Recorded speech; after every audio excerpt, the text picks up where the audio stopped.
बाकी इनके बारे में इतना जानने के बाद आप लोगों को ये तो समझ आ ही गया होगा कि ये बहुत हंसी मजाक करने वाले इंसान थे। भले ही गंभीर थे, पर इनकी हंसी मजाक करने की आदत इनको बड़ी भारी पड़ी। दोस्तों, भारत वीरों की धरती है, पर क्या हम अपने वीरों का सम्मान करते हैं?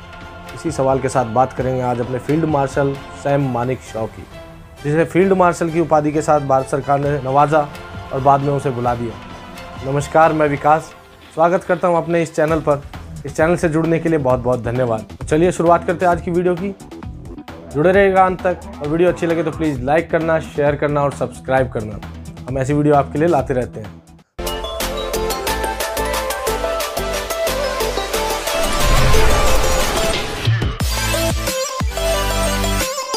3 अप्रैल 1914 को यह शेर पैदा हुआ एक पारसी परिवार में, जो हिंदुस्तान के अमृतसर शहर में रहता था। ये पार्टीशन से पहले की बात है, तो उस वक्त हिंदुस्तान और पाकिस्तान एक ही हुआ करते थे। तो इनके बारे में मैं आपको बता दूं, ये बड़े ही आशिक मिजाज के हुआ करते थे। और 1937 में ये एक शादी समारोह में गए थे लाहौर, और वहाँ इन्हें प्यार हो गया। करीबन 2 साल बाद इनका प्यार परवान चढ़ा और उन्होंने जो इनकी वाइफ है सिल्लो बोडे, उनसे शादी कर ली। दोस्तों, ये दिमाग से इतने तेज थे कि भारत में जो IMA की स्थापना जब हुई और उसका जो फर्स्ट बैच था, ये उसके पहले 40 बच्चों में से एक थे। और दोस्तों, IMA की 4 साल की ट्रेनिंग के बाद 1936 में इन्होंने उस टाइम की ब्रिटिश आर्मी ज्वाइन की, और ब्रिटिश आर्मी के अंडर ही इन्होंने वर्ल्ड वॉर 2 लड़ी। दोस्तों, यहीं से शुरुआत होती है इनकी शेर से बब्बर शेर बनने की कहानी, क्योंकि उस वर्ल्ड वॉर 2 में इनको लगभग 6 गोलियाँ लगी, और इनके जो तत्कालीन जो अधिकारी हुआ करते थे उन्हें लगा कि अब ये बचने वाला नहीं है। तो उन्होंने सेम टाइम अपना आर्मी क्रॉस निकाला और इनको बैच, उसी वक्त इनको बैच दे दिया और इनको आर्मी क्रॉस से नवाजित किया।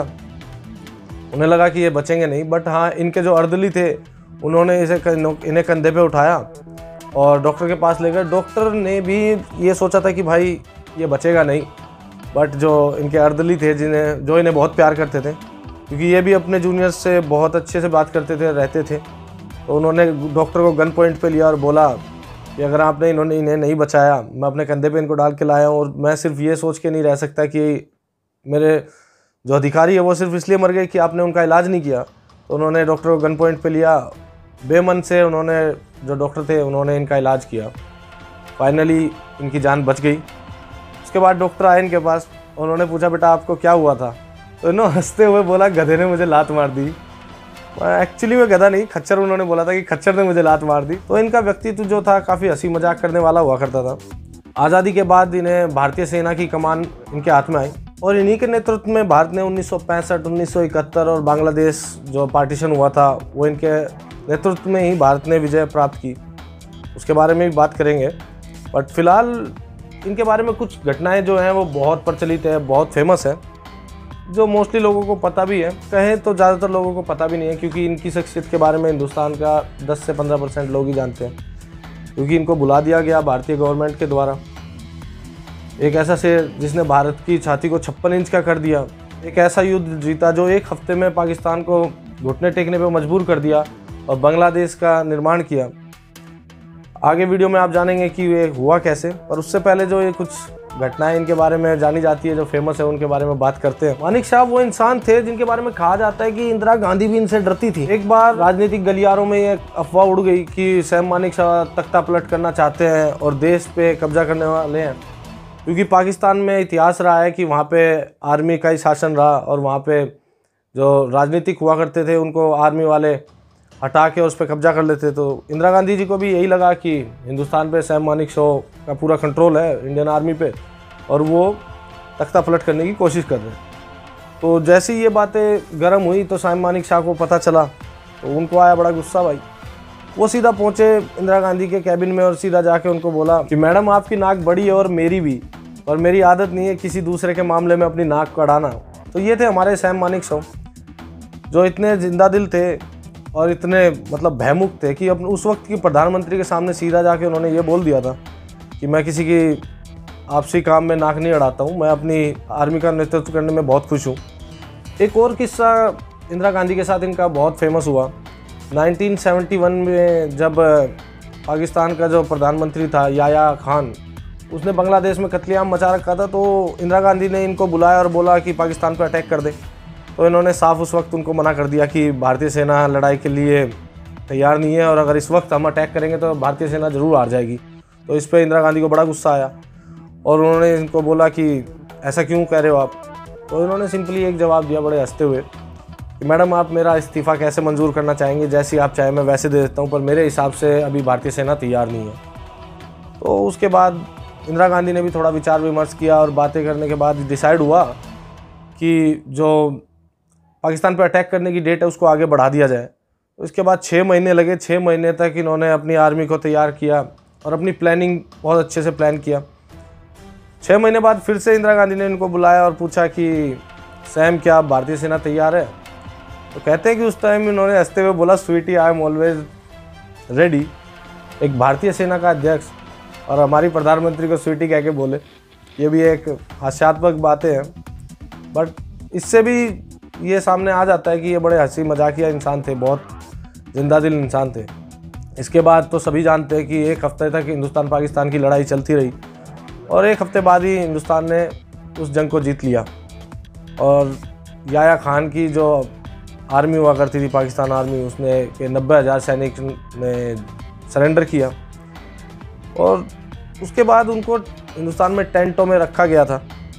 और उन टेंटों से रिलेटेड भी एक कहानी है जो इनके व्यक्तित्व के बारे में और बताती है। उस वक्त की बात है कि पाकिस्तानी सेना का एक सूबेदार मेजर जो अपने टेंट में रह रहा था, उनसे मिलने के लिए सैम मानेकशॉ गए और आश्चर्य की बात यह है कि उन्होंने घुसने से पहले टेंट में उनसे इजाज़त मांगी कि क्या मैं अंदर आ सकता हूँ। तो हारने के बावजूद उनको इतना सम्मान मिला सूबेदार मेजर को, और वो भी भारतीय सेना के अध्यक्ष से, तो वो बड़े गदगद हुए। उन्होंने उसी वक्त मानेकशॉ से बोला कि सर आप हमसे मिलने आए, हमें बहुत अच्छा लगा और मैं कुछ कहना चाहता हूँ। तो तब उन्होंने बोला था कि सर भारत आज जीता है तो शायद इसीलिए जीता है कि आप उनके पास आप जैसा एक सीनियर अधिकारी है जो अपने जूनियर्स के साथ इस तरीके से बिहेव करते हैं कि इस तरीके से तो यार हमारे खुद के जो अधिकारी हैं वो भी हमसे कभी मिलने ना आए। तो इनकी शख्सियत ऐसी थी कि जो विद्रोही थे वो भी इनके कायल हो जाते। बाकी इनके बारे में इतना जानने के बाद आप लोगों को ये तो समझ आ ही गया होगा कि ये बहुत हंसी मजाक करने वाले इंसान थे, भले ही गंभीर थे और कुशल नेता थे। नेता मतलब राजनेता नहीं, बट हाँ अपने आर्मी के नेतृत्व करने के लिए ये अच्छे नेता थे, लीडर थे। पर इनकी हंसी मजाक करने की आदत इनको बड़ी भारी पड़ी। 1971 की लड़ाई के बाद इनको फील्ड मार्शल बना दिया गया और उसके बाद एक पत्रकार थे, वो इनके पास गए इंटरव्यू के लिए और उन्होंने हंसी मजाक में इंटरव्यू देते देते एक बात कही, यार जिस टाइम हिंदुस्तान पाकिस्तान का पार्टीशन हो रहा था उस वक्त मुझे पाकिस्तान जाने के लिए कहा गया और मैंने हिंदुस्तान को चुना, क्योंकि ये एक पारसी हुआ करते थे, तो पारसियों को ये कहा गया था कि वो पाकिस्तान जा सकते हैं, बट ये नहीं गए। इन्होंने हिंदुस्तान की सेना की कमान अपने हाथ में लेनी चाहिए और ली भी। उसके बाद पत्रकार ने पूछा कि सर अगर आप पाकिस्तान चले गए होते तो क्या होता। तो इन्होंने सहज भाव से हंसते हुए कह दिया कि अगर मैं पाकिस्तान चला गया होता तो 71 की लड़ाई पाकिस्तान जीतता। इससे तत्कालीन प्रधानमंत्री काफ़ी दुखी हुई और उन्होंने इसे मजाक में ना लेके सीरियस ले लिया, जिसके बाद उन्होंने इनके सारे ड्यूज़, इनका सारा सम्मान सब वापस ले लिया। फील्ड मार्शल की उपाधि इनसे ली नहीं जा सकती थी, इसलिए कांग्रेस ने ले नहीं पाई, अदरवाइज़ कांग्रेस इनसे फील्ड मार्शल की उपाधि भी ले लेती। बाकी उसके बाद मात्र इनको 1200 रुपये पेंशन और 400 रुपये इनके जो ड्यूज़ थे वो दे के इनको रिटायर कर दिया गया। और जनरली जो भारतीय सेना के अधिकारी जब रिटायर होते तो उनको गाड़ी भी मिलती है, बंगला भी मिलता है, सब कुछ मिलते, सारे ड्यूज़ उनको मिलते, पर इनको कुछ नहीं दिया गया। पूरी ज़िंदगी इन्हें कोई अवार्ड नहीं दिया गया, कहीं इनको बुलाया नहीं दिया गया, कोई सम्मान नहीं दिया गया, बल्कि ये हिंदुस्तान के इकलौते उस वक्त के फील्ड मार्शल हुआ करते थे। और अब तक हिंदुस्तान में सिर्फ 2 ही फील्ड मार्शल हुए हैं, उसके बारे में भी फिर कभी बात करेंगे। बाकी ये सिलसिला चलता रहा। जब ये अपनी जीवन के अंतिम समय में आए, 2007-8 की बात थी, तो 2007-8 में तब के राष्ट्रपति APJ अब्दुल कलाम ने इसका संज्ञान लिया और संज्ञान लेने के बाद उन्होंने अपनी गलती सुधारी। और जब ये अपने अंतिम समय में मतलब हॉस्पिटल में एडमिट थे, तब 1 करोड़ रुपए का चेक गवर्नमेंट की तरफ से राष्ट्रपति जो थे हमारे, उन्होंने इनके पास भिजवाया और इनके ड्यूज़ क्लियर करते हुए माफ़ी मांगी। तो उस वक्त भी इन्होंने हंसते हंसते ये कहा था कि ये चेक कहीं बाउंस तो नहीं हो जाएगा।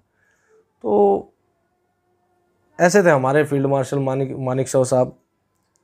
और इनके जीवन पे अब आने वाले वक्त में एक फ़िल्म भी बनने वाली है, जिसके में मुख्य किरदार जो निभा रहे हैं विकी कौशल निभा रहे हैं, काफ़ी अच्छे एक्टर हैं।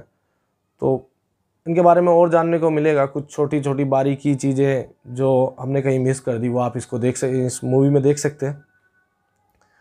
बाकी जितना हो सकता था मैंने इनके जीवन की शख्सियत के बारे में आपको बताया। जानकारी अच्छी लगी हो तो प्लीज़ लाइक करें, शेयर करें और सब्सक्राइब करें हमारे इस चैनल को।